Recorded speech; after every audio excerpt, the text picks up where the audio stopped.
கர்த்தருடைய பரிசுத்த நாமத்துக்கு மகிமை உண்டாவதாக. இந்த வாய்ப்பினை கொடுத்த தியானிப்பதற்கு நன்றியை தெரிவித்துக் கொள்கிறேன். இப்போ ஒரு சின்ன பாடலை பாடி நாம் தொடர்ந்து சாட்சிகளை கடந்து செல்லலாம். மனம் திரும்புங்கள், பரலோக ராஜ்யம் சமீபமாயிருக்கிறது. இயேசுவின் வருகையும் சீக்கிரம் வருது. மனம் திரும்புங்கள், பரலோக ராஜ்யம் சமீபமாய் இருக்கிறது. இயேசுவின் வருகையும் சீக்கிரம் வருது.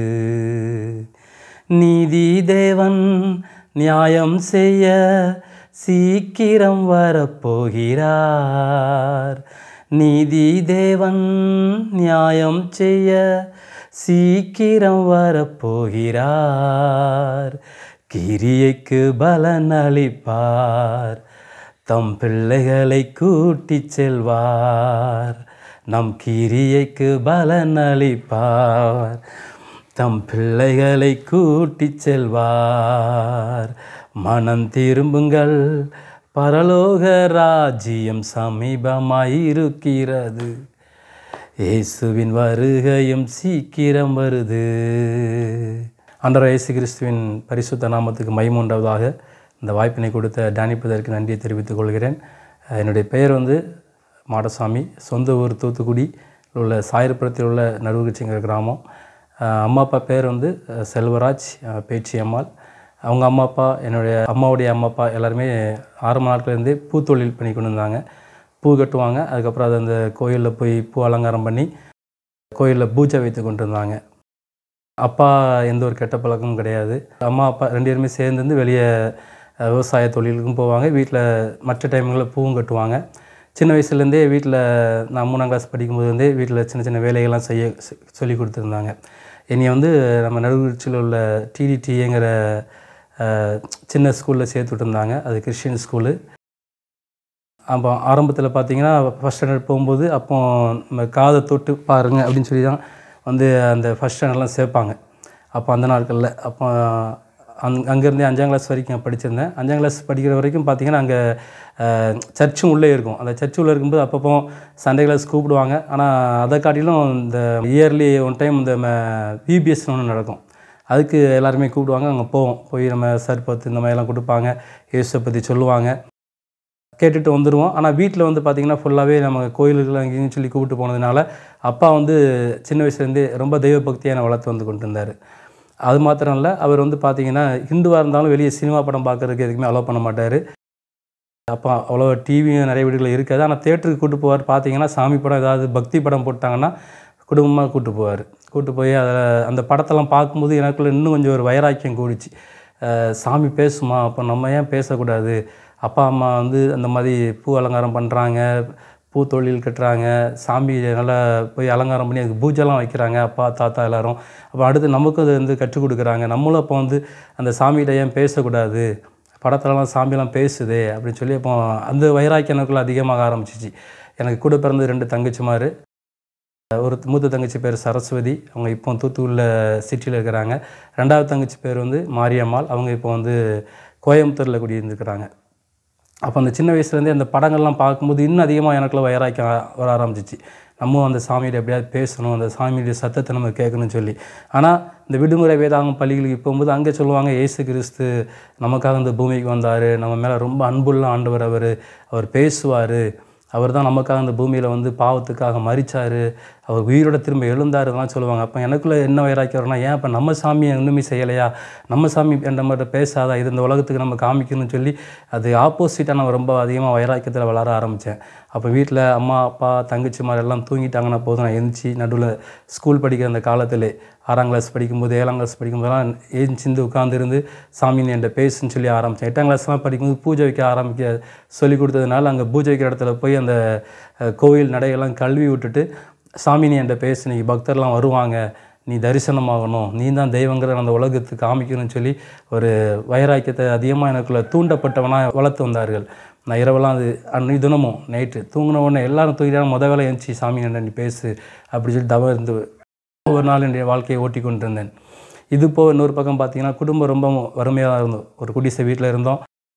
அப்போ பார்த்திங்கன்னா நாட்களில் இந்த மாட்டு சாணத்தை தான் எடுத்து என்ன பண்ணுவாங்கன்னா வீடை நல்லா முத்தம் அந்த நல்லா பெருக்கிட்டு அதை நல்லா மொழுவாங்க.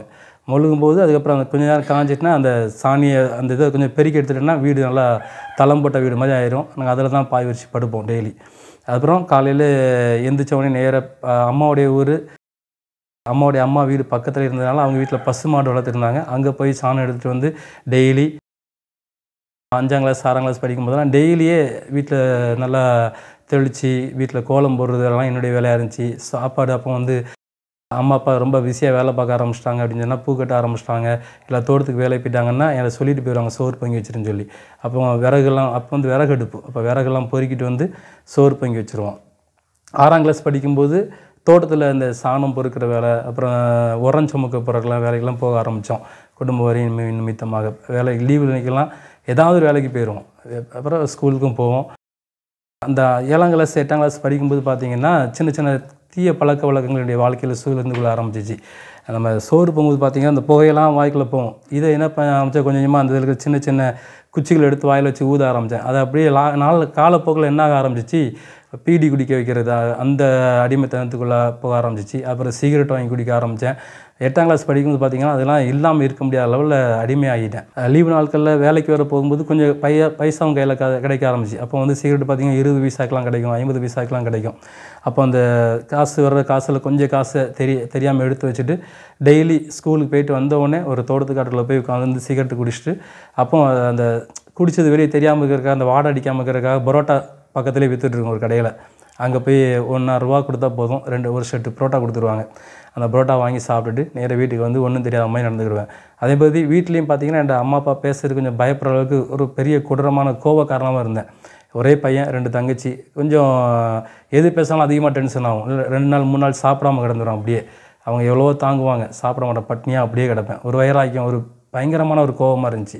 அதனால் ஒரு ஸ்டேஜ் வரும்போது இப்போ 8th 9th 10th போகும்போதெல்லாம் இன்னும் அது எனக்குள்ள அதிகமாக வளர ஆரம்பிச்சு. கெட்ட பழக்கங்கள், வேறு தேவையில்லாத கெட்ட பழக்கங்கள், பாக்கு போடுறதுக்கு அடுத்த முயற்சி எடுக்க ஆரம்பித்தேன். இப்படி ஒவ்வொரு பழக்கங்களாக என்னுடைய வாழ்க்கையில் அதிகமாக வளர ஆரம்பிச்சிச்சு.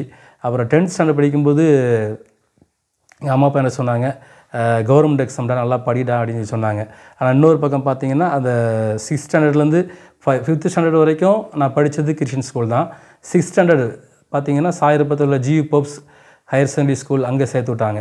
அப்போ அங்கே வருஷத்துக்கு கொண்டே ஃபீஸ் கட்டணும். ஆனால் அதுக்கு முன்னால் ஸ்கூலில் ஃபீஸ் கட்ட வேண்டியதில்லை, ஃப்ரீயாக தான் படிச்சிருந்தேன். அப்போ அங்கேருந்து படிக்கிறதுக்கு எங்கள் தோட்டத்தில் வேலை பார்த்த அம்மா அப்பா வேலை பார்த்த அந்த தோட்டத்தில் உள்ள ஓனுடைய அக்கா அங்கே சென்னையில் இருந்தாங்க. அவங்க அந்த ஃபீஸ் கட்டுற பொறுப்பை நான் எடுத்துக்கிறேன் வருஷம் சொல்லி அவங்க தான் என்னை படிக்க வச்சாங்க. அப்போ 6ஆம் கிளாஸ் வந்து அந்த ஸ்கூலில் படிக்கும்போது அங்கேயும் பார்த்திங்கன்னா அது கிறிஸ்டின் ஸ்கூல்னால டெய்லி பரம்பரை ஜெபம் அதெல்லாம் பண்ண ஆரம்பிக்கும்போது நான் சொல்வேன் மாரியாத்தா அந்த மாதிரி ஒவ்வொரு சாமி பேரை சொல்லி நீ தான் தெய்வம் அப்படி சொல்லி அங்கே என்னுடைய சாமி பேரை சொல்லி அந்த ஜெபம் பண்ணுற வழக்கம் எனக்கு இருந்துச்சு, சாமி கும்பிட்ற வேலை. இப்போ 8ஆம் கிளாஸ் இப்படி 9ஆம் கிளாஸ் 10ஆம் கிளாஸ் படிக்கும்போது பார்த்திங்கன்னா அம்மா அப்பா சொன்னாங்க இது கவர்மெண்ட் எக்ஸாம்டா நல்லா படி அப்படின்னு சொல்ல ஆரம்பித்தாங்க. சரிம்மா நான் படிக்க ஆரம்பித்தேன். பார்த்திங்கன்னா அந்த 8th-லேருந்து 10ஆம் கிளாஸுக்குள்ளேயே என்னுடைய வாழ்க்கையில் பார்த்திங்கன்னா குடும்ப வறுமை இருக்குது, நம்ம ஏன் கொள்ளடிக்கக்கூடாது, நம்ம அதுக்குரிய பயிற்சி நம்ம ஏன் எடுக்கக்கூடாதுன்னு சொல்லி வீட்டுக்கு தெரியாமல் தேவையில்லாத படங்களை பார்க்க போகும்போது அதில் எப்படி சண்டை போடுறாங்க இதெல்லாம் ஒரு 4 பேர் சேர்ந்து கும்பலாக சேர்ந்து இருந்து நம்ம அதில் ஆக்டிவிட்டீஸை இறங்கலாமேன்னு சொல்லி ஒருத்தர் அடித்து அந்த கராத்தே எங்கெல்லாம் சொல்லிட்டு இருக்காங்க அங்கே போய் நின்று அதை எப்படி கராத்தே பண்ணணுங்கிறதெல்லாம் அப்படி கற்றுக்கொள்ள ஆரம்பித்தோம். அதுக்கப்புறம் ஒருத்தர் அடித்து பழக ஆரம்பித்தோம். இடுப்பில் ஒரு பக்கம் கத்தி, ஒரு பக்கம் கம்பு, சிலம்பு கம்பு மாதிரி ஒன்று செஞ்சு வச்சுட்டு இப்படியே ஒரு 4 பேர் குரூப்பாக அந்த 10ஆம் கிளாஸுக்கு முன்னாலே எங்களுடைய சேட்டையை கொஞ்சம் ஆரம்பிச்சிட்டோம்.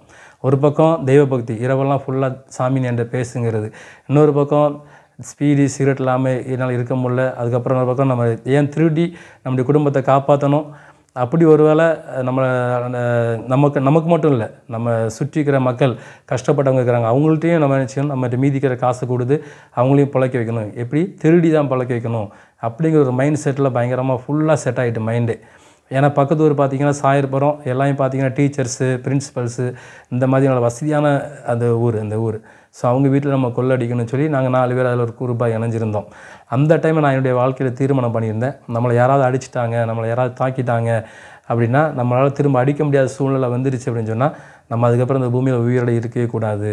அதுக்கு என்ன பண்ணணும்னு சொன்னால் ஒன்று நம்ம வீடு மெயின் ரோட்டில் இருக்குது, பஸ்ஸு போகிற இடத்துல அந்த பஸ்ஸு வரும்போது உள்ள குறுக்க விழுந்து நம்ம இறந்துடணும். அப்படி இல்லை அப்படின்னா அம்மா அப்பா வேலை பார்க்குற தோட்டத்தில் கரண்ட் இருக்குது. நம்ம வீட்டில் கரண்ட் கிடையாது. நான் 12ஆம் கிளாஸ் படித்து முடிக்கிற வரைக்கும் கரண்ட் வீட்டில் எடுக்கவே இல்லை. மண்ணெண்ணெய் விளக்கு தான் இருக்கும். அதை கொளுத்தி வச்சு நைட்டு உட்காந்து படிச்சுட்டு இருந்தோம் இந்த ஓலை குடிசை வீட்டில். அப்போ அந்த கரண்டில் கை வச்சு, தோட்டத்தில் இருக்கிற கரண்டில் கை வச்சு நம்ம இறந்துடணும் அப்படி ஒரு வேளை அது யோசனை இருந்துச்சுன்னா, 3வது ஒரு ஆப்ஷன் வச்சுருந்தேன்.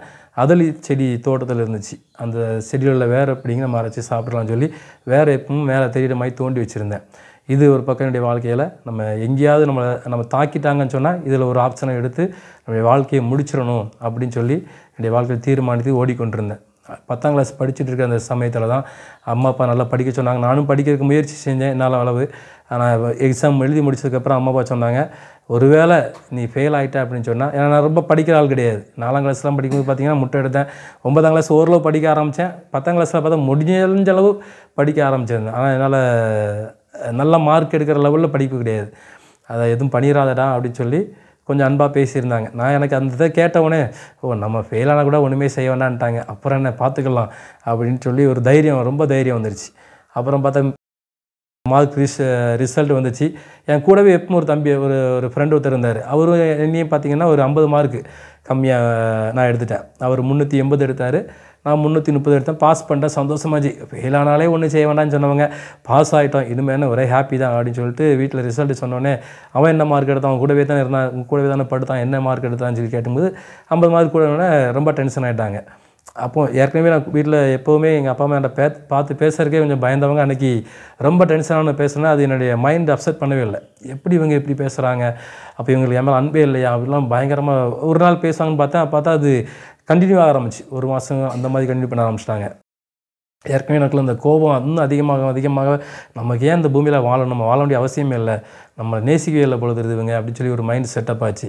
அப்புறம் இன்னொரு பக்கம் பார்த்தா என்னுடைய வாழ்க்கையில் வீட்டுக்கே தெரியாமல் தீய பழக்க வழக்கங்களை வர அடிமைப்பட்டிருந்தேன். ஆனால் இன்னொரு பக்கம் வெளியே வேஷம் தரிச்சிட்டு சாமிக்கு பூஜை வைக்க போய்க்கிட்டு அங்கே போய் சாமி நீ ஏன்டா பேசு பக்தர் வரலாம்னு சொல்லி அப்படிப்பட்ட ஒரு பக்தியில் ஒரு வாழ்க்கை வாழ்ந்துட்டு இருந்தேன். இந்த 3 என்னுடைய வாழ்க்கையில் வச்சுட்டு இருக்கும்போது என்னுடைய மைண்டில் தோணுச்சு, பேசாமல் நீ வாழ்கிறத விட நீ செத்துரு, நீ ஏன் வாழ்கிற, உன்னால் யாருக்கும் பிரயோஜனம் இல்லை அப்படிங்கிற மைண்டு செட் ஆகிடுச்சு. அப்போ நான் உட்காந்துருந்து வீட்டில் அம்மா அப்பாலாம் வெளியே வேலைக்கு போனதுக்கப்புறம் தங்கச்சி மாதிரி வீட்டில் எல்லாம் சூழ்நிலையில் இந்த கூரை வீட்டில் வாசலில் படியில் உட்காந்துருந்து ஒன்று யோசிச்சுட்டு இருந்தேன். அப்போ நம்ம எப்போ சாகலாம், நம்ம வாழ்ந்து வேஸ்ட்டுன்னு சொல்லி மைண்டு தோணுது, வாழ்க்கையில் ஏதோ நிம்மதி இழந்த மாதிரியே இருக்குது அப்படி சொல்லி உட்காந்து யோசிச்சுட்டு இருந்தேன். ஆனால் அந்த 10ஆம் கிளாஸ் படிக்கும்போது தான் ஒரு அம்மா ரொம்ப அன்பாக இருப்பாங்க. பக்கத்து வீட்டில் நம்ம தோட்டத்துக்கு பக்கத்தில் அம்மா அப்பா வேலை பார்த்த தோட்டத்துக்கு பக்கத்தில் ஒரு பாட்டியம்மா ரொம்ப அன்பாக இருப்பாங்க. அவங்க பார்த்திங்கன்னா டீச்சர் வேலை பார்த்தாங்க, ஆனால் அதை காமிச்சிக்கிட்டே மாட்டாங்க. ரொம்ப தாழ்மையாக, ரொம்ப அன்பாக, ரொம்ப அரவணைப்பாக பழகிட்டு இருந்தாங்க. அந்த பாட்டியம்மா ஒன்று என் கையில் கொடுத்துருந்தாங்க, ஒரு பைபிள் ஒன்று கொடுத்துருந்தாங்க. நான் அப்போ தான் இயேசு தான் தேவன் சொல்லிக்கிட்டு இருந்த அந்த டைமு. ஆனால் அந்த அன்பு நிமித்து அந்த பைபிளை வாங்கி எங்கள் வீட்டில் உள்ள மனுஷ வரல தூக்கி வச்சுருந்தேன். ஆனால் அது வாங்கி வச்சது சுத்தமாக மறந்துட்டேன். இப்போ நான் சாகருக்கு முடிவு எடுத்து உட்காந்துட்டு இருக்கிறேன். எப்போ சாகலாம் அப்படின்னு சொல்லி, அதை எப்படி சாகலாம், நம்ம 3 விதமான தீர்மானம் நம்ம லைஃப்பில் இருந்துச்சு. அதில் ஏதாவது ஒரு தீர்மானத்தை எடுத்து நம்ம செத்துடலாங்கும்போது தான், ரோட்டில் விழுந்தினா நீ துடிச்சு சாகண்டான்னு சொல்லி ஒரு மைண்ட் சொன்னிச்சு. இன்னொரு மனுச்சு, அப்போ பேசாமல் நீ கரண்டில் கை வச்சிரு, இல்லை கரண்டில் கை வச்சாலும் கொஞ்சம் சாக்கடிக்கும்டா, பேசாமல் முடிச்சு அதில் வேறு அரைச்சி குடிச்சிரு, நம்ம பாடு படுத்துட்டு ஒன்றும் செய்யாது, அப்படியே செத்துடலாம் அப்படின்னு சொன்னோன்னே, ரைட் அப்போ எத்தனை மணிக்கு சாகலாம் அப்படின்னு சொல்லி உட்காந்துருந்து என்னுடைய வீட்டு வாசல் உட்காந்து அந்த டைம் குறிக்கிறதுக்காக உட்காந்துட்டு இருக்கும்போது தான் வீட்டில் யாருமே இல்லை. அம்மா அப்பாவும் வெளியே வேலைக்கு போயிட்டாங்க, தங்கச்சிமாரும் வீட்டில் இல்லை. அப்போ தான் ஒரே ஒரு சத்தம் என் காதில் விழுந்துச்சு, நான் உன்னை நேசிக்கிறேன் அப்படின்னு சொல்லி.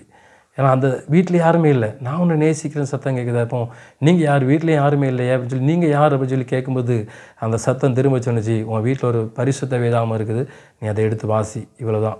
இந்த 2 சத்தம். அந்த சத்தத்தை கேட்டதுக்கப்புறம் நான் அந்த இடத்துல உட்கார முடியல, நேராக இருந்துச்சு.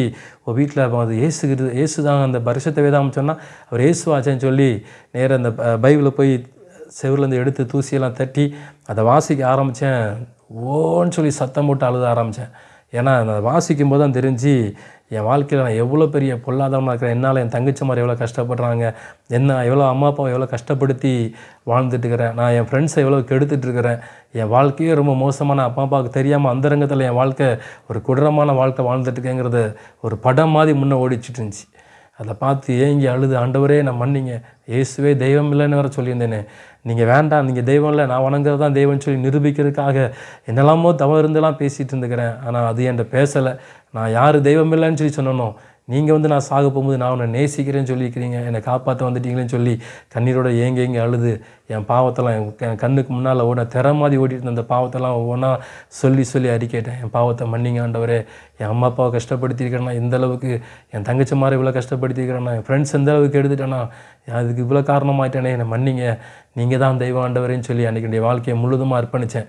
வெளியே போய்ட்டு வந்து அம்மா அப்பா வந்தோடனே சொன்னேன், நான் இனிமேல் ஏசப்பா பிள்ளையாக மாறிட்டேன், இனிமேல் நான் வந்து கோயிலில் பூஜை வைக்க வரமாட்டேன், என்னை விட்டுருங்க அப்படின்னு. அவங்க சொன்னாங்க, உனக்கு என்னாச்சு, ஒன்று என்ன பிரச்சனைன்னாங்க.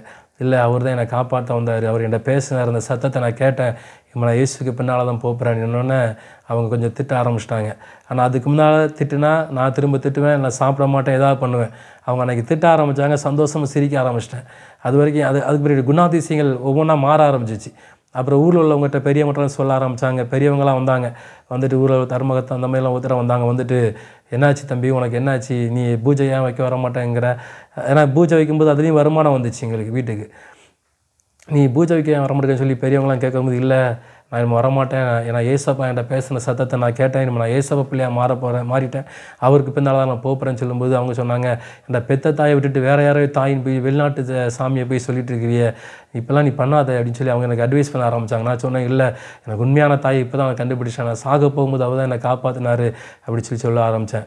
அது மாத்திரம் இல்லை, எங்கள் அம்மா தான் மூத்தவங்க, அதனால் கூட பிறந்த 5 தங்கச்சிமார் உண்டு, அம்மாவுக்கு ஒரு தம்பி உண்டு. அவங்க எல்லாம் ஒருத்தராக வந்து அட்வைஸ் பண்ணுறதுக்கு வீட்டுக்கு வந்துட்டாங்க. வந்துட்டு அவங்களுக்கு இதே தான், பெத்த தாயை விட்டுட்டு நீ வேறு யாரையோ வெளிநாட்டில் உள்ளவங்க போய் தாயின்கிற, நீ மனம் திரும்பி இங்கே வந்துரு, அதெல்லாம் வேண்டான்னு சொல்லி எவ்வளோ அட்வைஸ் பண்ணாங்க. ஊருக்காரங்க சொந்தக்காரங்க எல்லாரும் வந்திருக்கும்போது ஒரே பதில் சொன்னேன், ஏசு மட்டும்தான் தெய்வம், ஏசுக்கு பின்னால் தான் நான் போகிறேன், ஏன்னா நான் சாக போகும்போது என்கிட்ட நேரடியாக வந்து நான் உன்னை நேசிக்கிறேன்னு சொல்லி பேசினவர் அவர் மட்டும்தான். நான் அதுக்கு முன்னால் எவ்வளோ நைட்லாம் தூங்காமல் எவ்வளோ நாட்களில் கழிச்சிருக்கிறேன், நீ என்கிட்ட பேசு சாமின்னு சொல்லி. ஆனால் அது எனக்கு சாக போகும்போது என்னை காப்பாற்றவரில் நான் செஞ்ச தப்பெல்லாம் அது எனக்கு சுட்டி காண்பித்து இதெல்லாம் தப்பு, இதெல்லாம் செய்யாதான்னு சொல்லி அது சொல்லவே இல்லை. ஆனால் நான் சாக போகும்போது என்கிட்ட பேசி நான் என்னுடைய வாழ்க்கையே சுட்டி காண்பித்து, நீ பண்ணுற வாழ்க்கை எப்படிப்பட்ட வாழ்க்கைங்கிறத சுட்டி காண்பித்தவர், பாவமான வாழ்க்கை தவறான வாழ்க்கை நீ வாழ்கிறங்கிறத சுட்டி காண்பித்து என்னை திருத்தியவர் இயேசு மட்டும்தான்.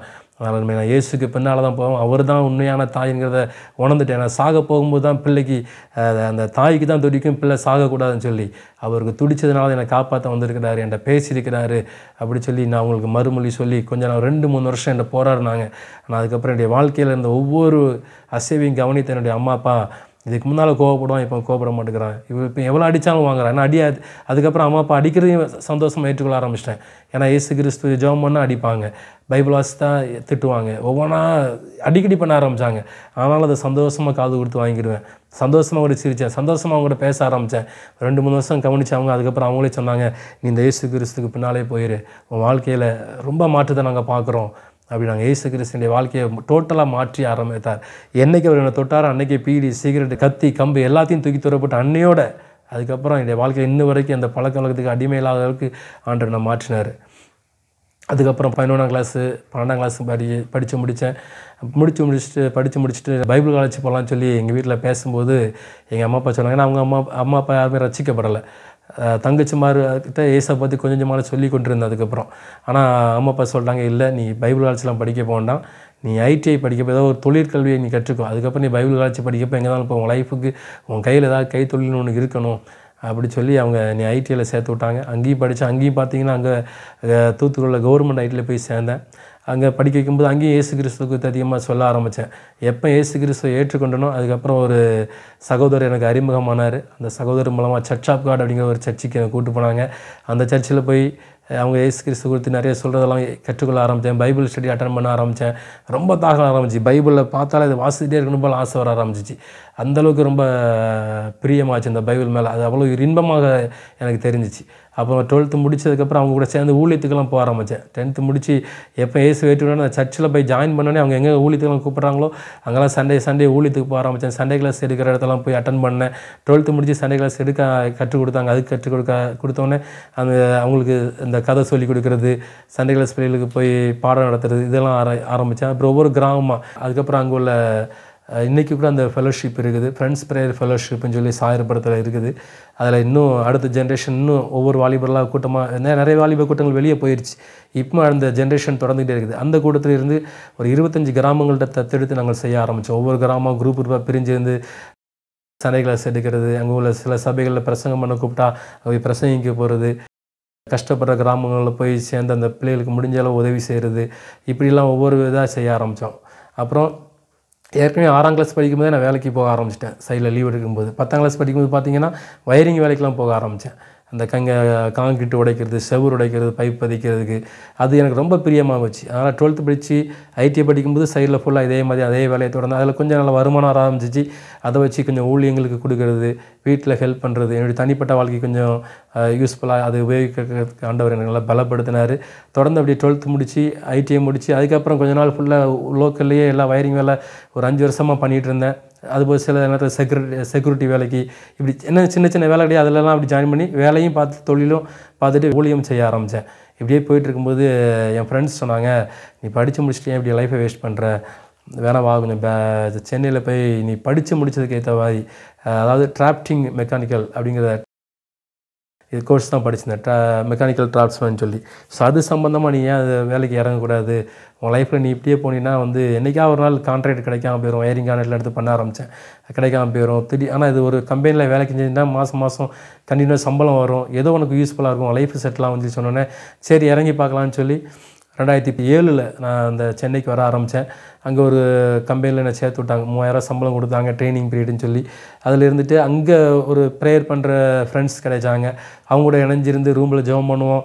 அப்புறம் ஃப்ரீயாக இருக்கும்போதெல்லாம் வேலைக்கு போய்ட்டு ஃப்ரீயாக இருக்கும்போதெல்லாம் அந்த சைதாப்பட்ட சைடெல்லாம் பார்த்திங்கன்னா ஃபுல்லாக இறங்கி இருந்து ஒவ்வொருத்தருக்காக சுவிசேஷன் சொல்ல ஆரம்பித்தேன். அதுக்கப்புறம் அது முடித்து அங்கேருந்து ஒரு 7 மாதம் கழிச்சிட்டு திரும்ப நேராக பெங்களூரில் ஓப்பனிங் இருக்குது, வரீங்களான்னு கேட்டாங்க. ஓகே, இப்போ பெங்களூரில் ஓகே நல்ல சம்பளம் கொடுப்பாங்க, அங்கே வரேன்னு சொல்லி அங்கே ஒரு 8,000 2008 கொடுத்தாங்க. அங்கே போக ஆரம்பித்தேன். அங்கே போய் வாத்தும் பாரம் அதிகமாக ஆரம்பித்தாங்க. அங்கே சாட்டர்டே சண்டே ஃபுல்லாக லீவு, 5 days தான் ஒர்க்கிங் டே. அப்படிங்கிறனால அந்த சாட்டர்டே சண்டே ஃபுல்லாக மொழி தெரியாது, ஆனால் ஏசு கிறிஸ்து குறித்து போய் என்னால் முடிஞ்ச அந்த சின்ன அந்த கர்நாடகா லாங்குவேஜில் சின்ன இதாக சுவிசேஷம் சொல்ல ஆரம்பித்தேன். ஒவ்வொருத்தருவா வீட்டில் இருக்கிறதுக்கே எனக்கு தோணாது. சண்டே சர்ச்சுக்கு போனோடனே அடுத்து அது தெருவில் யாராவது உட்காந்தாங்கன்னா அவங்க கூட உட்காந்து பேசுகிறது, இயேசுவை பற்றி சொல்கிறது, இல்லை யாராவது இந்த மாதிரி கஷ்டப்பட்டவங்க அவங்க கூட உட்காந்து இந்த ரோட்டில் இந்த பிச்சை எடுத்துகிட்டு இருப்பாங்க, அழுகு ட்ரெஸ் போட்டு வந்துட்டு இருப்பாங்க, அவங்ககிட்ட போய் தோளில் கை போட்டு உட்காந்துட்டு பேசிட்டு அவங்களுக்கு ஏதாவது வாங்கி கொடுத்துட்டு அப்புறம் இயேசுவை பற்றி சொல்ல ஆரம்பித்தேன். இப்படியே ஒவ்வொரு நாளும் லீவு கிடச்சா எதுனாலுமே என்னுடைய வேலை ஃபுல்லாக ஊழியமாக தான் இருக்கும். அப்புறம் அங்கே இருந்துட்டு என்னுடைய மூத்த தங்கச்சிக்கு கல்யாணம் முடிச்சு கொடுக்கணும்னு சொல்லி சொன்னதுனால அவங்கள சம்பளம் எனக்கு போதாத சூழ்நிலையில் மாட்டிக்கிட்டேன். ஏன்னா அம்மா அப்பாவுடைய வருமானம் ரொம்ப கம்மி. அம்மா அப்பாவுடைய வருமானம் பார்த்திங்கன்னா வெறும் 300 ரூபா தான் மாதம் அந்த நாட்கள், 2008 கூட. அப்போ அதை வச்சு அவங்களால குடும்பத்தை ஓட்டுறது கஷ்டம். என்னுடைய சம்பளமும் பார்த்திங்கன்னா குடும்பத்தை நடத்துறதுக்கும் நான் அங்கே தங்கியிருந்து வேலை பார்க்குறதும் அதுக்குமே கரெக்டாக இருந்துச்சு. அப்போ வெளிநாட்டுக்கு எதாவது ட்ரை பண்ணலாங்கும்போது குவைத்தில் ஓப்பனிங் ஒன்று இருக்குதுன்னு சொல்லி சொன்னாங்க ஃப்ரெண்ட்ஸ். ஸோ குவைத்துக்கு நான் ட்ரை பண்ண ஆரம்பித்தேன் பாஸ்போர்ட் எடுத்து. அப்போ குவைத்துக்கு ஓப்பனிங் வந்தோடனே இன்டர்வியூ அட்டன் பண்ணேன். அது பாஸ் பண்ணி நேராக குவைத்துக்கு என்னை கூட்டிகிட்டு போனாங்க. அந்த குவைத்தில் கல்ஃப் ஸ்பீக் அப்படிங்கிற ஒரு கம்பெனிக்கு நான் அட்டன் பண்ணி அங்கே போய் வேலை செய்ய ஆரம்பித்தேன் 2008 ஆகஸ்ட்டுக்கு அப்புறம். அங்கே போய் அங்கே ஆண்டோடைய கிருபையில் பார்த்திங்கன்னா அங்கேயும் போய் ஏதோ ஒரு கவர்மெண்ட் கம்பெனியில் போய் இன்டர்வியூ அட்டன் பண்ணணும்னு சொல்லிட்டாங்க. எனக்கு பார்த்திங்கன்னா 1.5 வருஷமாக அவ்வளோதான் எக்ஸ்பீரியன்ஸு. எனது கவர்மெண்ட் கம்பெனியில் போய் இன்டர்வியூ அட்டன் பண்ணோமா, நமக்கு ஒன்றுமே தெரியாதுன்னு சொல்லி ஒரு 2 மாதம் அவங்க கிளாஸ் எடுத்தாங்க. எடுத்துக்கும் போதே ஆண்டவர்கிட்ட ஜெபம் இந்த ஆண்டவரே கொஞ்சம் ஞானம் தாங்க, ஒன்றுமே இல்லாமல் உட்காந்த மாதிரி உட்காந்துட்டு இருக்கிறேன், அம்மா அப்பா எல்லாத்தையும் குடும்பத்தெல்லாம் விட்டுட்டு ஃபாரினுக்கு வர வந்திருக்கிறேன், கொஞ்சம் ஞானம் தாங்க ஆண்டவரையும் சொல்லி ஆண்டோட ஜெபம் பண்ணி அந்த எக்ஸாமுக்கும் ப்ரிப்பேர் ஆக ஆரம்பித்தேன். அந்த இன்டர்வியூக்கு, கவர்மெண்ட் கம்பெனியில் இன்டர்வியூக்கு, குவைத் ஆயில் கம்பெனின்னு சொல்லுவாங்க. ஏன்னா 7-8 வருஷம் அங்கே இருக்கிறவங்களாம் ஃபெயிலாகி வெளியே வரதை பார்த்தோன்னா கூட கொஞ்சம் பயமாகி போச்சு. நான் வேணும் 1.5 வருஷம் தான் எக்ஸ்பீரியன்ஸ். நான் நேராக உள்ளே போனேன். ஆண்டோடைய பெரிய கிருபை, அந்த இன்டர்வியூ எடுத்து அவருடைய கண்களுக்கு முன்பாக தயவு கிடைக்க பண்ணார் ஆண்டவர். அப்போ இன்டர்வியூலாம் முடித்து வெளியே வந்து ரிசல்ட் பார்த்தா அப்ரூவ் ட்ராஸ்மெண்ட் சொல்லி அந்த கவர்மெண்ட் கம்பெனிலேருந்து எனக்கு ஆர்டர் வந்துருச்சு. அதை கேட்கும்போது ரொம்ப சந்தோஷமாக இருந்துச்சு. அப்போ அங்கே போய் ஒரு மங்காஃபுங்கிற ஒரு ஒரு சர்ச் இருந்துச்சு. அந்த சர்ச்சுடைய கான்டாக்ட் எனக்கு கிடச்சிச்சு. அந்த சர்ச்சில் அட்டன் பண்ண ஆரம்பித்தேன். அப்புறம் அவங்க மூலமாக அந்த பாஸ்டர் அறிமுகமாக நான் இந்த மாதிரி ஊரில் இருக்கும்போது ஊழியெல்லாம் பண்ணியிருக்கிறேன்யா அப்படி சொல்லி அவங்கள்ட்ட சொல்லும்போது அவங்க சொன்னாங்க, அப்போ நம்ம இங்கேயும் ஊழியம் பண்ணலாம்னு சொல்லும்போது ஓகே வாங்க போகலான்னு சொல்லி அந்த குவைத்தில் இருக்கிற ஒவ்வொரு அதாவது அப்பார்ட்மெண்ட் மாதிரி இருக்கும். அதில் ஒவ்வொருத்தரும் நம்ம தமிழ்நாட்டு மக்கள் தங்கியிருப்பாங்க, கேரளா மக்கள் தங்கியிருப்பாங்க, ஆந்திரா மக்கள் தங்கியிருப்பாங்க. ஸோ அவங்ககிட்ட ஒவ்வொருத்தட்டியாக போய் ஒவ்வொரு ரூமாக தட்டி போய் ஏசாவை பற்றி சொல்ல ஆரம்பித்தோம். அவங்களுக்கு தேவையான புதிய ஏற்பாடு வேணால் புதிய ஏற்பாடு கொடுக்கறது. இந்த மாதிரி நான் பாஸ்டர் ஒரு சில நண்பர்கள் சேர்ந்து லீவ் அன்னைக்கெல்லாம் அங்கே போய் சுவிசேஷம் சொல்ல ஆரம்பித்தோம். அப்புறம் அந்த சபையில் நீ கொஞ்சம் நல்லா இன்னும் வளர்க்க ஆரம்பித்தாங்க. பிரசங்கம் பண்ணுறதுக்கு எல்லாத்துக்கும் ஆண்டவர் நீ அங்கே பயன்படுத்தினார். அங்கே ஒரு 2-3 வருஷம்ட்டு இருந்துட்டு திரும்ப நாங்கள் 10 லாஸ்ட்டில் டிசம்பரில் திரும்பவும் தங்கச்சி மேரேஜ் பண்ணி முடிச்சு கொடுத்ததுனால திரும்ப நாங்கள் இந்தியாவுக்கு திரும்ப வந்தேன். ஏன்னா இங்கே சென்னையில் தான் வேலை பார்த்துட்டு இருந்தேன். அடுத்து 2வது தங்கச்சி திருமணம் கட்டி கொடுக்கணும்னு சொல்லும்போது திரும்ப அடுத்து ஒரு ஃபாரின் இங்கே ட்ரை பண்ணலான்னு சொல்லி வேலை இல்லாத டைமில் தான் உட்காந்துருந்தேன். சென்னையில் கொஞ்சம் வேலை பார்த்துட்டு திடீர்னு வேலை ஸ்டாப் ஆகி போச்சு. அப்போ அபுதாபியில் ஒரு கம்பெனி எனக்கு ஓப்பனிங் இருக்குது வாங்கன்னு சொல்லி கூப்பிட்டாங்க. திரும்ப அதுக்கு அட்டன் பண்ணேன். ஆண்டவர் கிருபையில் அதுவும் பாஸ் ஆகி எல்லாமே விஷா எல்லாம் கம்பெனியே பொறுப்படுத்தி கொண்டு போனாங்க. அங்கே போனால் பார்த்தா அங்கே ஃபுல்லாக பாலைவனம் மாதிரி கிடந்துச்சு. 40 அடி உயரத்துக்கு கீழே பார்த்தீங்கன்னா பள்ளத்துக்குள்ளே சுற்றி மண் மேடு, தண்ணி மாதிரி மண் அப்படியே கீழே ஓடி வரும். அங்கே போய் உள்ள போட்டோன்னே ஏசப்பா இங்கேயா வந்து இருக்கிறேன். ஏன்னா அங்கே சர்ச்சுக்கும் போக முடியாது, ஒரு வழியுமே இல்லை. கிட்டத்தட்ட அங்கே ஒரு 1.5 வருஷம் அங்கே ஆண்டவர் இருப்பதுக்கு உதவி செஞ்சார். ஆண்டவர் இன்னும் நான் தனிப்பட்ட விஷயத்தில் நல்லா நெருங்கி பழகுவதற்கு ஆண்டவர் எனக்கு கிருபை செஞ்சார். அங்கே பார்த்தீங்கன்னா ஸ்ரீலங்காவிலேருந்து ஒரு தம்பி ஒரு பிரதர் வந்திருந்தாங்க. ஒரு நாள் பார்த்தா அவர் வந்து அங்கே கேன்டீனில் சூப்பர்வைசராக ஒர்க் பண்ணுறதுக்கு வந்திருந்தார். அவருடைய வாழ்க்கையில் கொஞ்சம் பேசும்போது சொன்னார், தமிழ் தான், ஸ்ரீலங்கா தமிழ். அவங்க அப்பா பாஸ்டராக இருக்கிறாங்க. அவருக்கு இயேசு குறித்து நல்லா நம்பிக்கை இருக்குது. ஆனால் அவர் லவ் மேரேஜ் பண்ணது வந்து பார்த்திங்கன்னா ஒரு இந்து பொண்ணு லவ் மேரேஜ் பண்ணிட்டேன், கல்யாணம் முடிச்சிட்டேன். அந்த பொண்ணுக்கு நான் இங்கேருந்து மாதம் காசு அனுப்புகிறேன். ஆனால் அவங்க பேக்ரவுண்டு ஃபுல்லாக பார்த்தீங்கன்னா மந்திரத்தில் அதுலேயும் கட்டப்பட்டு என் காசு சம்பளத்தை ஃபுல்லாக இந்த மாதிரி சாமிக்குன்னு சொல்லி செலவழிக்கிறா, மந்திரவாதத்துக்கு செலவழிச்சிட்ருக்கிறேன், என்னால் முடியவே இல்லை பிரதர்னு சொல்லி ரொம்ப ஏங்கி அழுதார். அப்போ நான் சொன்னேன், வாங்க நம்ம பாலைவனத்தில் தான் இருக்கிறோம், தனியாக கூப்பிட்டு போய் நம்ம ஜெபம் பண்ணலான்னு சொல்லி அவரை கூப்பிட்டு போனேன். சரி வாரான்னு சொல்லி சொன்னார். கிட்டத்தட்ட ஒரு மாதம் அழுது கண்ணீரோட ஜெபம் பண்ணோம் 2 பேருமே சத்தமாக. 1 மாதம் கழித்து ஸ்ரீலங்காவிலேருந்து அந்த பொண்ணு அந்த சகோதரருக்கு திரும்ப கால் வந்துச்சு, நான் வந்து இந்த இயேசுவை ஏற்றுக்கொள்றதுக்கு நான் என்னை ஒப்பு கொடுக்குறேன், அவர் தான் தெய்வங்களை உணர்ந்துட்டேன்னு சொல்லி. ஒரு மாதம் தான் ஜெபம் பண்ணியிருப்போம். ஆனால் கர்த்தர் கிரியை செய்ய ஆரம்பிச்சிட்டாரு. இன்றைக்கி அந்த சகோதரர் இன்றைக்கி வரைக்கும் என்னுடைய காலேஜில் இருக்க 10 வருஷம் தாண்டிடுச்சு. இன்றைக்கி அந்த சகோதரர் அந்த சகோதரி எல்லாம் காலேஜில் இருக்கிறாங்க. அவங்க ஊரில் ஏதோ பிஸ்னஸும் பண்ணிக்கிட்டு தேவனுக்காக குடும்பமாக ஊழியம் பண்ணிகிட்டு இருக்கிறாங்க. கர்த்தர் நல்ல ஆண்டவர். அல்லேலூயா. ஜெபத்தை கேட்குறவரே மாம்சமான யாவரும் உம்மிடத்திற்கு வருவார்கள் என்று சொல்லி வேதம் சொல்லுது. அதனால் ஆண்டவர்கிட்ட நம்ம ஜெபிக்கும்போது ஆண்டவருக்கு பதிலை உடனே கொடுக்குறாரு. சில நேரத்தில் காலதாமதானாலும் ஆண்டவருடைய சித்தம் அந்த நேரத்தில் அவர் தெளிவான பதில் நம்ம கொடுத்து நம்மளை ஊக்குவித்து நம்ம எதுக்காக ஜெபித்தோமோ அந்த காரியத்தை அது ஆத்மா பார்த்துக்காக ஜெபம் பண்ணணும். அந்த ஆத்மா எப்படியாவது காப்பாற்றுங்க ஆண்டவரே, இவர் தெரியாமல் திருமணம் பண்ணிட்டார், ஆசைப்பட்டு முடிச்சிட்டாரு, மன்னிச்சிருங்க ஆண்டவர்னு சொல்லி ஒப்பு கொடுக்கும்போது ஆண்டவர் மன்னிச்சு அந்த பொண்ணுடைய இருதயத்தை மாற்றி அந்த மந்திர கட்டுலேருந்து குடும்பத்தை டோட்டலாக வெளியே கொண்டு வந்தார். கர்த்தர் நல்லவர். தொடர்ந்து அப்படியே போயிட்டு இருந்தேன். ஆனால் நான் எப்போ இயேசு கிறிஸ்துவை சந்தித்து நான் பைபிள் வாசிக்க ஆரம்பித்தனோ அதுக்கப்புறம் தான் ஒரு உண்மையை நான் கற்றுக்கொண்டேன். அதுக்கு முன்னால் வரைக்கும் பார்த்தீங்கன்னா 7 பிறவி இருக்குதுன்னு நான் நினச்சி தான் இருந்தேன். ஏன்னா இந்துவாக இருந்து நான் பூஜாரியாக இருக்கும்போது நான் நிறைய சொன்னதும் அதான் 7 பிறவி இருக்குதுன்னு சொல்லி. ஆனால் பைபிள் படிக்கும்போது தான் தெரிஞ்சுக்கிட்டேன், மனிதன் ஒரே தரம் மரிப்பதும் பின்பு நியாய தீர்ப்பு அடைவதும் அவனுக்கு நியமிக்கப்பட்டிருக்கிறது அப்படி சொல்லி எபிரேயர் 9:27 சொல்லப்பட்டிருக்குது. அப்போ மனுஷனாக பிறந்தவங்க வந்து அடுத்த பிறவி கிடையாது போல், ஒன்றே ஒன்று ஒரு தடவை தான் பிறக்கிறான். அடுத்த பிறவின்னு பார்த்தா அவனுக்கு வந்து நியாய தீர்ப்பு தான் இருக்குது. அதுவும் கடவுளே நியாயம் தீர்க்க வர போகிறாரு. நியாயம் தீர்த்து என்ன பண்ண போகிறாரு, ஒன்று ஜட்ஜ்மெண்ட்டில் பரலோகமாக நரகமாக 2 தான், வேறு ஒன்றுமே இல்லை அப்படிங்கிறத கற்றுக்கொண்டேன். அதுக்கப்புறம் மாத்திரம் இல்லை, துன்மார்க்கமாக வாழ்கிறவங்க, பாவ வாழ்க்கை வாழ்கிறவங்க, தேவன் யாருன்னு சொல்லி தெரிஞ்சு அதை மறக்கிறவங்களுக்கெல்லாம் நரகத்திலே பங்கடைவார்கள்னு சொல்லி சங்கீத புஸ்தகத்தில் இருக்குது. இதெல்லாம் வாசிக்கும்போது எனக்குள்ள இன்னும் அதிகமாக பாரம் ஆரம்பிச்சிட்டு, ஆண்டவர் என் சொந்த பந்தங்கள் ரசிக்கப்படலை, என் தங்கச்சி ரசிக்கப்படலை அப்படி சொல்லி தங்கச்சி மாதிரி சுவிசேஷம் சொல்லி அவங்கள இயேசுக்குள்ளே நடத்த ஆரம்பித்தேன். மூத்த தங்கச்சி இயேசு ஏற்றுக்கொண்டாங்க, 2வது தங்கச்சி இயேசு ஏற்றுக்கொண்டாங்க. 2வது தங்கச்சியுடைய அவங்க திருமணமும் ஆண்டவருடைய கிருபையில் கிறிஸ்துவ திருமணமாக முடிஞ்சு. ஆனால் மூத்த தங்கச்சியுடைய திருமணம் ஒரு இந்து ஃபேமிலியில் கட்டி கொடுக்குற சூழ்நிலை தள்ளப்பட்டுட்டோம் அந்த டைமில். ஏன்னா அம்மா அப்பா அப்போ ரசிக்கப்படலை. ஆனால் 2வது தங்கச்சி கட்டி கொடுக்கும்போது அம்மா ரசிக்கப்பட்டாங்க. அம்மா ஆண்டவருக்குள்ளே வைராக்கியமாக எழும்ப ஆரம்பிச்சிட்டாங்க அதில். ஏன்னா 2வது தங்கச்சிக்கு திடீர்னு பார்த்தீங்கன்னா ஸ்கூல் போய்ட்டு இருக்கும்போது நல்லா படிக்கிற பொண்ணு, நல்லா ஸ்போர்ட்ஸ்லேயும் நல்லா ஃபஸ்ட்டு ப்ரைஸ் மெடல்லாம் வாங்கிட்டு வருவாள். ஆனால் 12th ஸ்டாண்டர்ட் படிச்சுட்டு இருக்கும்போது பார்த்தீங்கன்னா ஆனுவல் எக்ஸாம் டைமில் திடீர்னு அடிக்கடி மயங்கி விழ ஆரம்பிச்சிட்டா. என்னன்னு செக் பண்ணி பார்த்தா அவளுக்கு வந்து மூளை நரம்பில் ஒரு பிரச்சனை வந்துருச்சுட்டாங்க. அந்த டைம் தான் குவைத்தில் இருக்கிறேன். அப்போ பார்த்தா அங்கேருந்து கால் பண்ணுறதே எப்போமா தான் கால் பண்ண முடியும். திடீர்னு ஒரு டைம் கால் பண்ணி பேசுகிறேன், 2வது தங்கச்சி பேசிகிட்டு இருந்தாங்க. அப்புறம் எப்போ விழுந்தாங்க தெரியல, பேசும்போது விழுந்துக்கிறாங்க. அம்மா அப்பா பக்கத்தில் இல்லை. அந்த இதில் ரொம்ப சத்தம் போட்டு ஒவ்வொன்று அங்கே குவைத்தில் அந்த ஃபோன் பூத்துலேருந்தே கத்தி அழுதுட்டு இருந்தேன். ஆனால் அந்த நாட்களில் அவங்க ரொம்ப வேதனைப்பட்டுக்கிறாங்க. எப்போ பொண்ணு விழுவான்னு தெரியாது. ஹாஸ்பிட்டலில் கூட்டு போய் எவ்வளோ செலவு பண்ணாங்க. அதுக்கப்புறம் பார்த்தா எனக்கே தெரியாமல் மந்திரவாயத்திட்ட கூட்டு போய் ஏதோ பண்ணி ரத்தம் என்னத்தெல்லாம் போட்டு வெட்டி என்னெல்லாம் பண்ணிக்கிறாங்க. ஆனால் எதுவுமே குணமாக்க முடியல. கடைசியில் அம்மா வந்து வாழ்க்கையை முடிச்சிடலான்னு சொல்லி எங்களுக்கே தெரியாமல் பிளான் பண்ணிக்கிறாங்க. அப்போ தான் ஏன் இயேசுநாதர்கிட்ட ஜெபம் பண்ணி பார்க்கக்கூடாதுன்னு சொல்லி அந்த உள்ளத்தில் உணர்வு வந்தோடனே அங்கே இயேசுநாதர்கிட்ட சரி ஒரே ஒன்று நம்ம ஜெபம் பண்ணி பார்ப்போமே, பிள்ளையை ஏசப்பா காப்பாற்றினா ஏசப்பா பண்ணாலே போயிடும் அப்படி சொல்லி அவங்க உள்ளத்தில் தோணினோடனே அவங்க ஏசப்பாட ஜெபம் பண்ணிக்கிறாங்க. ஏசப்பா என் பிள்ளை எப்படியாவது காப்பாற்றுங்க, நாங்கள் எவ்வளோ தெய்வத்தை கூப்பிட்டு பார்த்துட்டோம், ஹாஸ்பிட்டலுக்கு எவ்வளோ செலவு பண்ணி பார்த்துட்டோம், ஆனால் அவளுக்கு இந்த நோய் குணமாக மாட்டேங்குதுன்னு சொல்லி ஜெபம் பண்ணும்போது கொஞ்ச நாளில் அவளுடைய வாழ்க்கையில் கொஞ்சமாக சுகம் கிடைக்கிறத உணர்ந்துருக்கிறாங்க. பிள்ளைக்கு சுகமானோடனே அம்மா இயேசு கிறிஸ்துவை முழுதுமாக ஏற்றுக்கொண்டு அவங்க ஞானஸ்நானம் எடுத்து அபிஷேகம் பட்டு இயேசுக்கு பின்னால் ஓட ஆரம்பிச்சிட்டாங்க. இன்றைக்கி சாயர்புர கிராமத்தில் ஏஜி சபையோடு சேர்ந்து ஊழியம் பண்ணிகிட்டு இருக்கிறாங்க. இங்கே வந்தால் இங்கேயும் எங்கள் கூட சேர்ந்து ஊழியம் பண்ணுவாங்க. ஆண்டவர் இயேசு கிறிஸ்து அவங்க சொந்த ரட்சகராக ஏற்றுக்கொண்டாங்க. அப்பா நான் வந்து இப்போ இங்கேயும் இருப்பேன் அங்கேயும் இருப்பேன் அந்த மாதிரி சூழ்நிலை இன்ன வரைக்கும் இருக்கிறாங்க. ஆனால் அப்பாக்கா ஜெபம் பண்ணிக்குவாங்க. அப்பா இயேசு கிறிஸ்து கண்டிப்பாக வருவாங்க நம்புகிறேன். இப்போ ரீசெண்டாக ஒரு 2 மாதமாக ஆண்டவர் இப்போ ஏன்னா சர்ச்சுக்கு வர மாட்டாங்க, ஆனால் இப்போ அம்மாவோட சர்ச்சுக்கு போயிட்டு இருக்கிறாங்கன்னு சொல்லி அம்மா சொன்னாங்க. அதை கேட்கும்போது ரொம்ப சந்தோஷமாக இருந்துச்சு.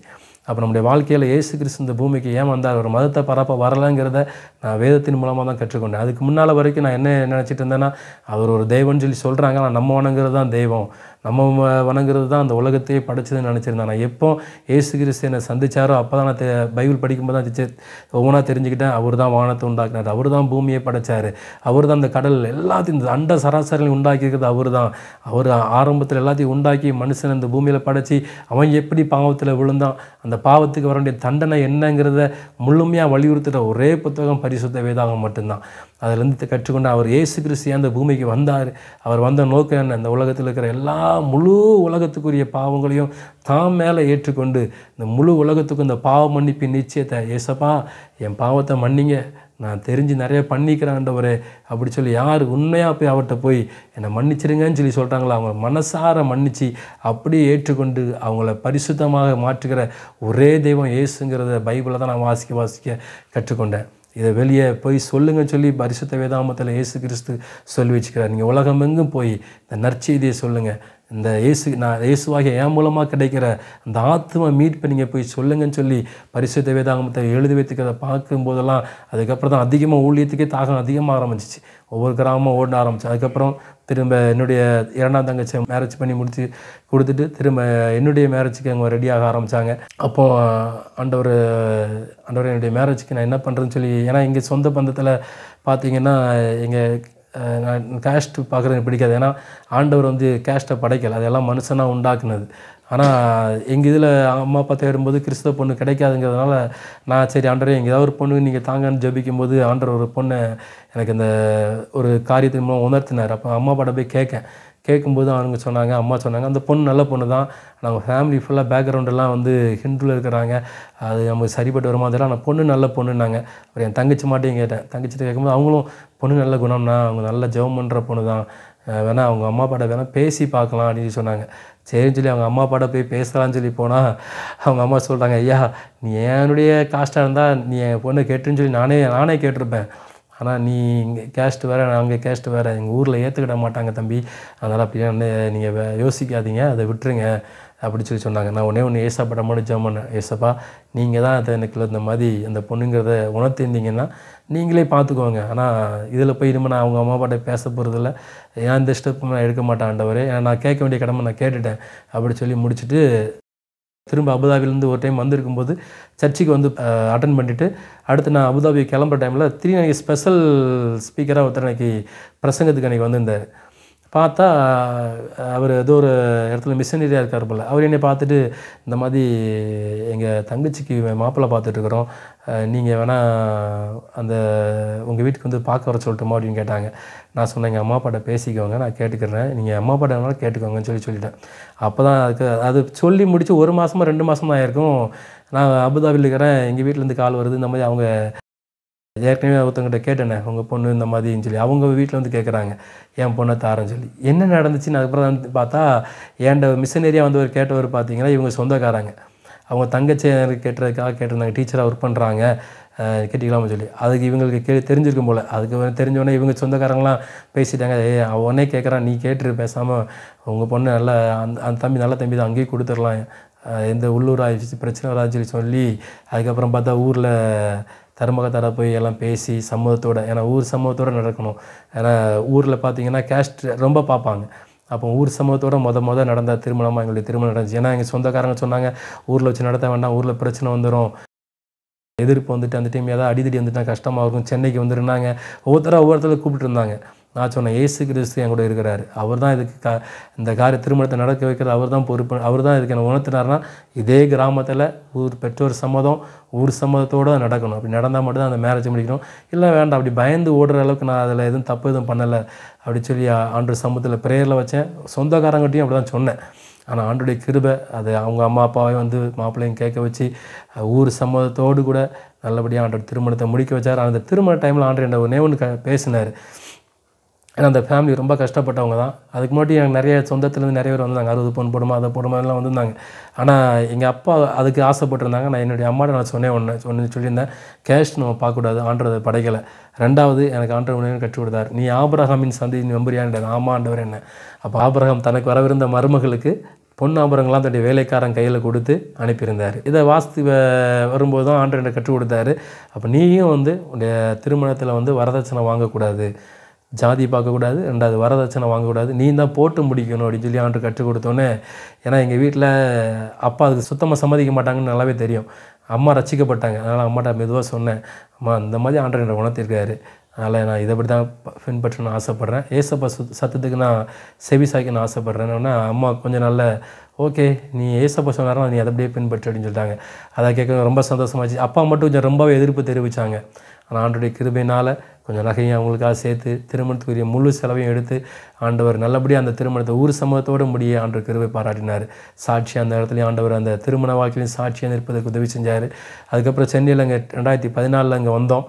ஏற்கனவே இடத்துல ஊழிங்க பல்லனதுனால அந்தந்த ஊரை விட்டுட்டு வந்துட்டோம்.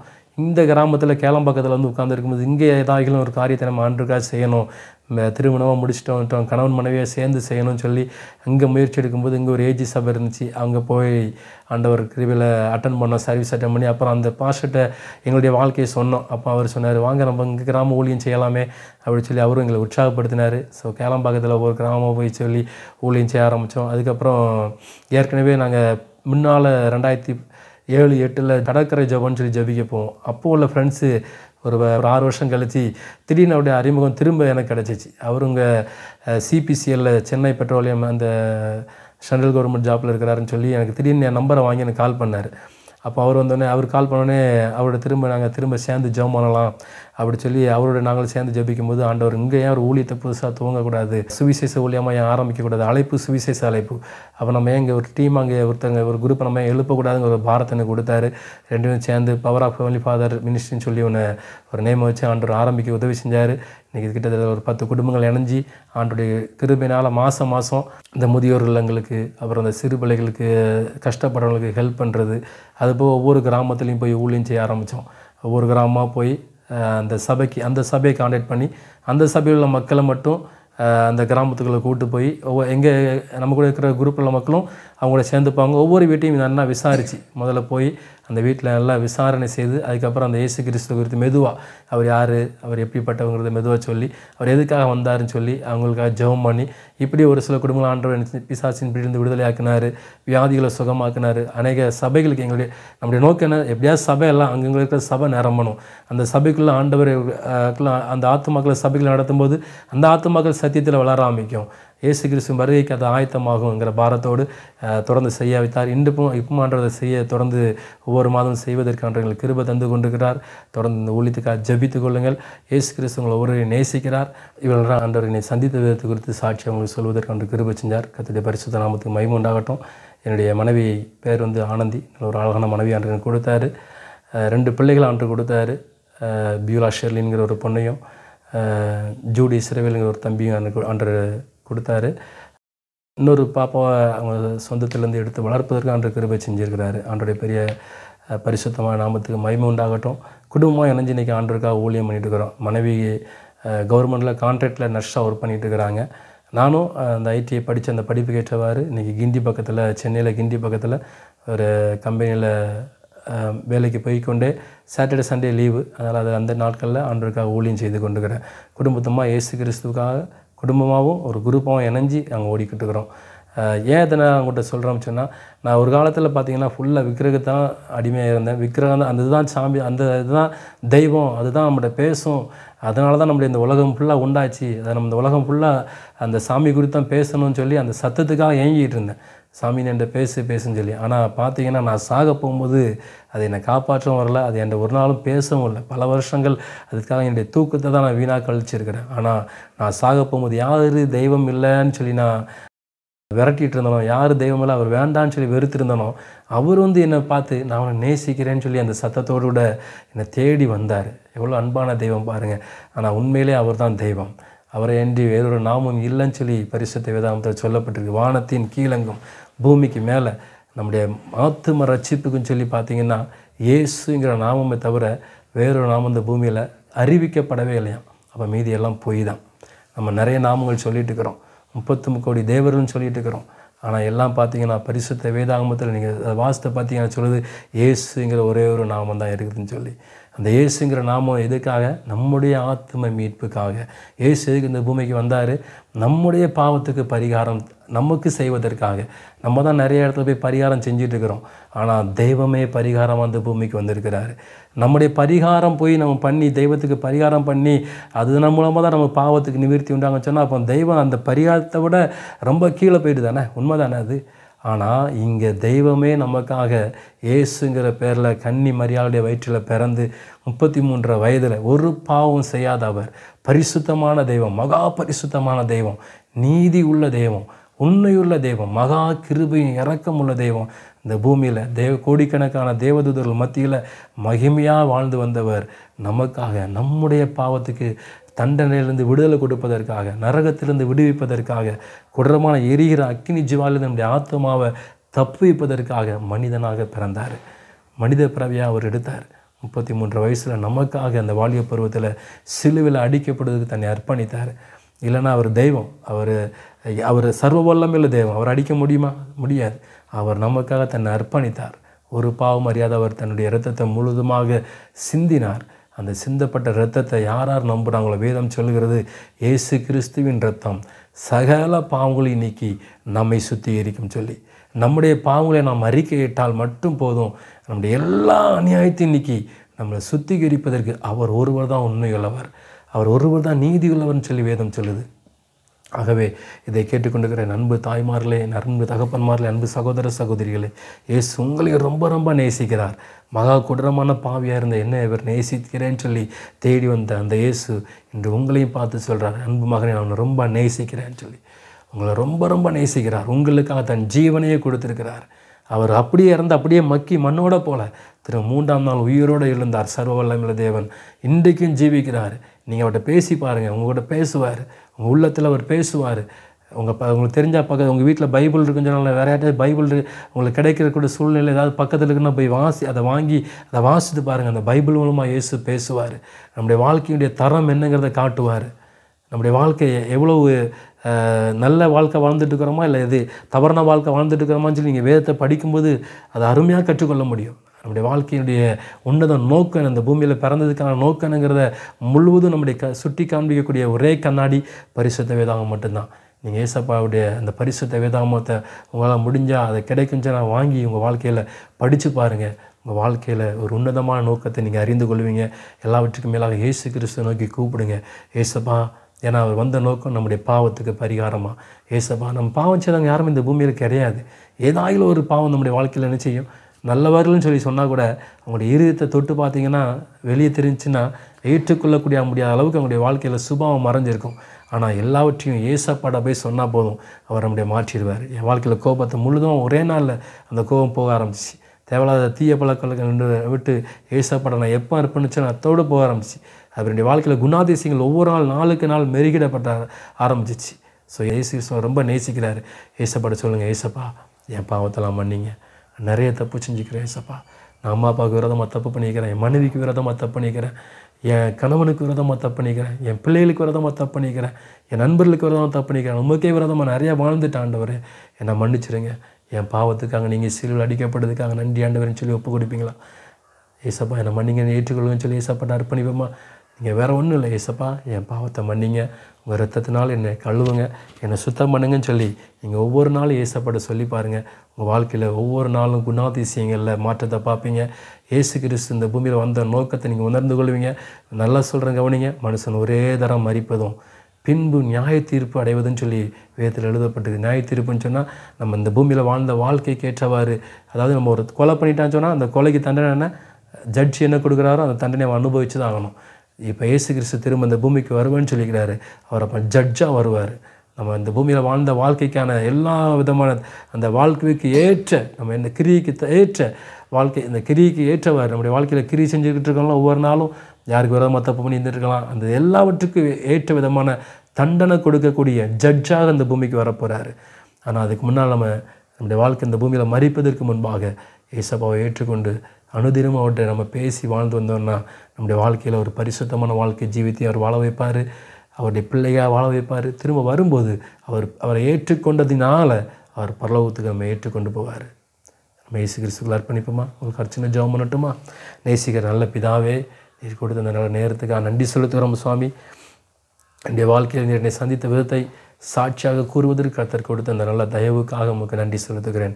அந்த நேரத்திலேயும் ஆண்டவரே, உம்மை நோக்கி யாரால் ஜெபிக்கிறார்களோ, ஆண்டவரே நான் பாவிதான் என்று சொல்லி தங்களுடைய வாழ்க்கையில் இருக்கிற ஆண்டவரே அந்தரங்கத்தை யாராவது உங்களுடைய வாழ்க்கையை முழுமையாக நம்முடைய சமூகத்தில் வந்து என்னை மன்னிங்க ஆண்டவரே, என்னை ஏற்றுக்கொள்ளுங்க ஆண்டவரேன்னு சொல்லி அர்ப்பணிக்கிறார்களோ அத்தனை பேர் நீங்கள் மன்னித்து கொண்டிருப்பதற்காக உமக்கு நன்றி ஆண்டவரே. அவங்க வாழ்க்கை இருக்கிற எல்லா நோய்களையும் குணமாக்குவதற்காக உமக்கு நன்றி. எல்லா பிசாசினுடைய அடிமைத்தனத்திலிருந்து உங்களை விடுவிப்பதற்காக உமக்கு நன்றி. எல்லா விதமான இருளின் ஆதிக்கத்திலிருந்து உங்களை வெளியே கொண்டு வருவதற்காக உமக்கு நன்றி. இயேசு கிறிஸ்துவின் இரத்தத்தினால் கிடைக்கிற பாவ மன்னிப்பின் நிச்சயத்தை இன்றைக்கி அவங்க பெற்றுக்கொண்டதற்காக உமக்கு நன்றி ஆண்டவரே. தொடர்ந்து அவங்க உங்களுடைய வாழ்க்கையை உம்மோடு ஒவ்வொரு நாளும் பேசி இடைப்பட்டு ஆண்டவருடைய ராஜ்யத்துக்கு தகுதியுள்ளவர்களாக வாழ்ந்து முடிக்க கர்த்தர் கிருபை செய்வீராக. இயேசு கிறிஸ்துவின் நாமத்தில் ஜெபிக்கிறோம். ஆசீர்வதியும் பாதுகாத்துக்கொள்ளும் நல்ல பிதாவே, ஆமென். God bless you. அன்புக்குரியவர்களே, இப்பொழுது ரிச்சி சேரிட்டி ட்ரஸ்ட் மூலமாக ஒரு கிராமத்தையே தத்தெடுத்து அந்த கிராமத்தில் வசிக்கும் கைவிடப்பட்ட திக்கற்ற முதியோர்களை கண்டுபிடித்து அவர்களுக்கு ஜாதி மதம் என்று பாராமல் தினமும் உணவளித்து வருகிறோம். எனக்கு சாப்பாடு கொடுக்கறதுக்கா ஆளே இல்லை, வீட்டில் சாப்பிடுன்னு சொல்கிறவங்களே இல்லை. அந்த மாதிரி வர வாங்கிட்டேன். இப்படி ரொம்ப வேதனையாக இருந்தேன். நான் நம்மளுக்கு சாகிற நேரத்தில் இன்னும் சுயநாள் கேட்டுச்சுன்னு வேதனையாக இருந்தேன். அப்போது ஏசப்பா சாப்பாடு போய் சாப்பிட்லாம் எனக்கு சந்தோஷமாக வந்தேன். வந்து சாப்பிட்டுங்க. சாப்பாடு போடுறவங்களுக்கெல்லாம் நன்றி ஏசப்பா, நல்லா வாங்கினவங்க நல்லா இருக்கணும், எங்களுக்கெல்லாம் சாப்பாடு கொடுக்குறாங்க, நாங்கள் பசியில்லாத சாப்பிட்றோம், அவங்க நல்லா இருக்கணும், அவங்க நல்லா இருந்தால் எங்களுக்கு ஒன்றும் கொஞ்சம் சாப்பாடு சாகிற வழியில் கொஞ்சம் சாப்பாடு கொடுப்பாங்க. எனக்கு யாரும் கிடையாது, பிள்ளை இல்லை, பொண்ணு இல்லை, யாரும் இல்லை. சாப்பாடு பாரு ஐயாவா, நல்லா ஊடு குடும்பம் நல்லா ஆசீர்வதிக்கணும் ஆண்டவரை. ஏச நாமத்தில் மகிமுண்டாட்டு நானே ஒரு அண்ணாச்சி சுவாமி நான் வர்றேன். இந்த காலை கொஞ்சம் முடியல, ஏந்துக்க முடியல, என் உடம்பு ஆரோக்கியத்தை கொடுப்பீங்க. சாப்பாடு வந்து சாப்பிட்டு பாரு, உடம்பு ஆரோக்கியமாகுது. ஏசப்பா, எனக்கு இதுதான் துணை, எனக்கு யாரும் கிடையாது. இந்த சாப்பாட்டில் தான் நான் வாழ்ந்து சாப்பிட்டு போய் பார்த்துக்கிறேன். அதான் ஏசப்பா, அவனுக்கு நன்றி, கொடியான கொடி நன்றி ஏசப்பா. அன்பானவர்களே, வேதம் சொல்லுகிறது, இரக்கமுள்ளவர்கள் பாக்கியவான்கள், அவர்கள் இரக்கம் பெறுவார்கள் என்று. நன்மை செய்ய உனக்கு திராணி இருக்கும்போது அதை செய்யத்தக்கவர்களுக்கு செய்யாமல் இராதே என்றும் வேதம் சொல்லுகிறது. அது மட்டும் இல்லைங்க, ஏழைக்கு இறங்குகிறவன் கர்த்தருக்கு கடன் கொடுக்கிறான் என்றும் வேதம் சொல்லுகிறது. உங்களுக்கு ஓர் அன்பான வேண்டுகோள், நீங்களும் இது போன்ற அநேக கிராமங்களில் ஒருவேளை உணவு கூட இல்லாமல் முதியோர்கள் கஷ்டப்பட்டு வருகிறார்கள். இந்த கைவிடப்பட்ட முதியோர்களுக்கு உணவளிக்க விருப்பமுள்ளவர்கள் இந்த மகத்தான ஊழியத்தில் இணைந்து கொள்ள அன்புடன் அழைக்கிறோம். தொடர்புக்கு 7200713563. கர்த்தர் தாமே உங்களை ஆசீர்வதிப்பாராக. ஆமேன்.